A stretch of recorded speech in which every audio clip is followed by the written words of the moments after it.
Hey everyone, welcome back to another lesson here on the channel. Today we're going to be talking about how to send products to Amazon during this 200 unit limit for new products, new ASINs here in Q4 of 2020. As we approach Q4 of 2020.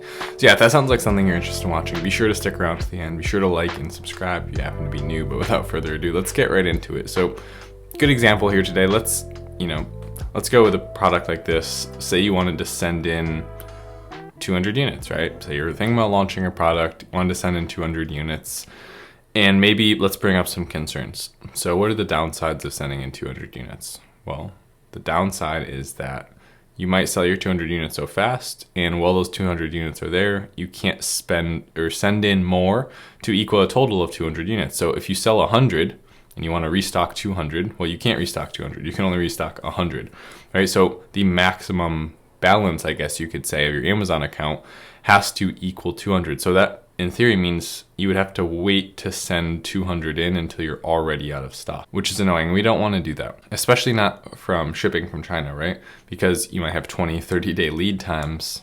That's going to destroy your product ranking. Every time you rank it, you're going to lose it and rank it and lose it and rank it and lose it. You're never going to find that profitable spot, right? Profitability on Amazon really comes from a long-lasting position. You generally give up your first 30 days or 45 days of profit. Sometimes it can be far more profitable far more quickly, but you generally give that up in exchange for a position, and then your job is to maintain that position, which is why I usually say, hey, sell a product you can keep in stock, right? Stop chasing all these huge products.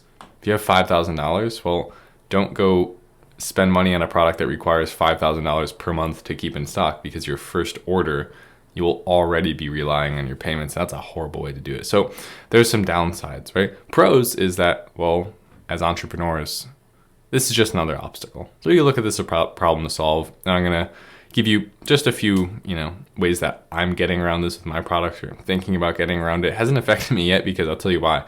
I actually called this in a video 4 months ago or something like that. When the previous restrictions got lifted, I said, hey, showed you how to do this. Go draft shipments for all of your products. So all my products right now, I don't really have to worry about this. I just keep sending in as much as I want. But it does affect my ability to launch future products and keep those in stocks, which is why I'm making this video here today. Not to mention a lot of you have requested it. So let's go to the first option that you have, right? If you're living in an apartment with a garage, or you have a house with a garage, or you're living with your parents and you have a garage there, this is a really good method, right? Because what we can do is we can send, say we wanted to order 500 of a new product launch, kind of a normal number for a new product launch. We can send 200 directly to Amazon with our freight forwarder. We can have them send the other 300 directly to our address, keep them in our garage, and then just trickle your inventory in. So send in 100 once you get down to 100. And keep doing that every time you get down to 100 to keep it in stock. And then once you're depleting your garage stock, right, depending on how big the product is, it shouldn't take up too much space. Maybe, instead of keeping 3 beautiful classic muscle cars in there, put some Amazon products in there. And once you start depleting your stock, you would order more from your supplier, right? So you can send more to yourself directly, or maybe some to Amazon. If you could time that correctly, it would probably just more to yourself directly and send it to Amazon. So that's one option. You just send it to your house. And again, I talked about these last time we had restrictions, but next one we could do is we could get an actual storage unit, right? So you could rent a storage unit for 50, 100, depending on the size, $100 a month or something like that. If you don't have the space where you're living, you live in a city like I do, and you have a small garage and your car takes up most of it, you don't want to fill up your office with boxes, right? Go rent a space, right? I think that's actually a company.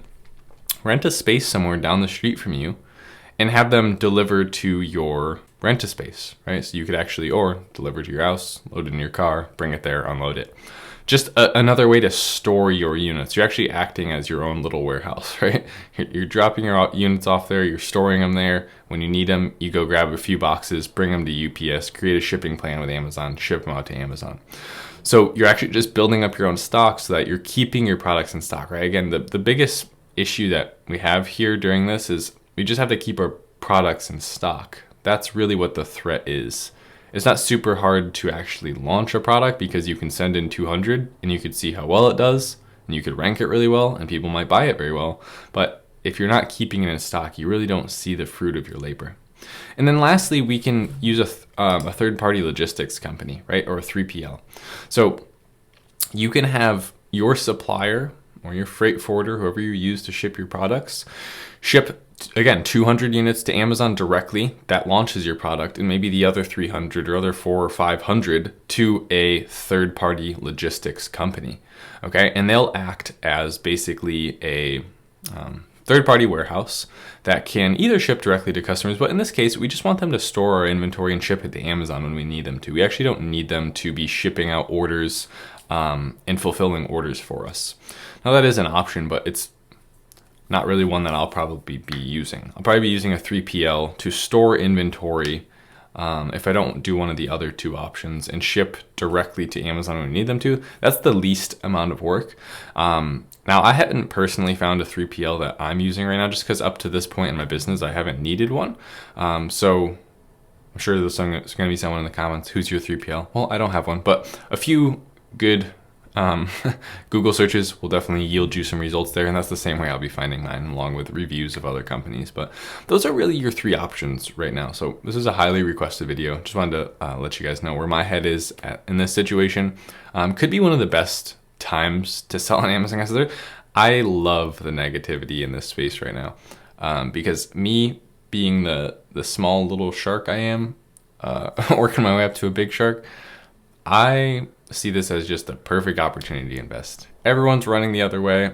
I'm going straight for my prize. So I'm keeping my products in stock, actually revamping a lot of my products, using this time, doing a lot of stuff I never did, like enhanced brand content and getting those professional level photos.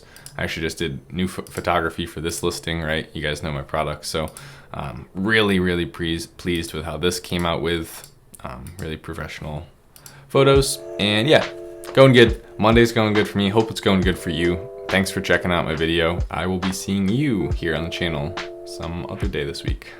Thanks so much. I'll see you next time.